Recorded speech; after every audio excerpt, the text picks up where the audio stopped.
بسم اللہ الرحمن الرحیم۔ السلام علیکم۔ کیا آپ نے کبھی سوچا ہے کہ اسلام کا مقصد کیا ہے؟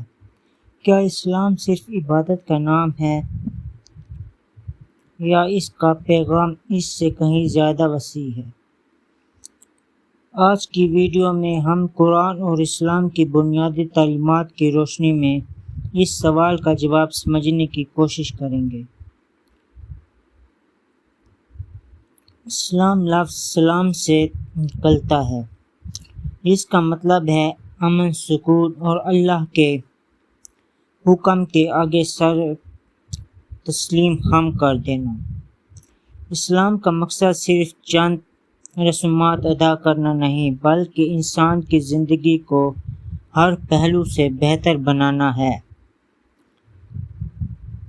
سب سے پہلا مقصد ہے اللہ کی عبادت اور اس کی وحدانیت کو تسلیم کرنا۔ قرآن ہمیں بتاتا ہے، اور میں نے جن اور انسان کو صرف اپنی عبادت کے لیے پیدا کیا۔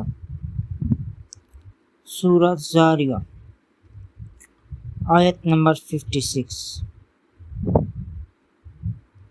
لیکن عبادت کا مطلب صرف نماز اور روزہ نہیں۔ ہر وہ کام جو اللہ کی رضا کے لیے اور اس کے حکم کے مطابق کیا جائے، عبادت بن سکتا ہے۔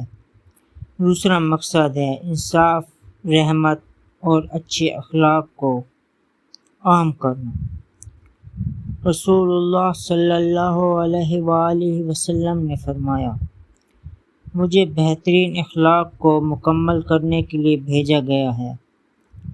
یعنی اسلام انسان کو سچ بولنا، امانت ادا کرنا، والدین کا احترام کرنا، پڑوسیوں کے حقوق کا خیال رکھنا اور کمزوروں کی مدد کرنا سکھاتا ہے۔ تیسرا مقصد ہے دنیا اور آخرت دونوں کی کامیابی۔ اسلام انسان کو صرف روحانی زندگی نہیں، بلکہ علم حاصل کرنے، محنت کرنے، حلال رزق کمانے اور معاشرے کی بھلائی کے لیے کام کرنے کی تعلیم دیتا ہے۔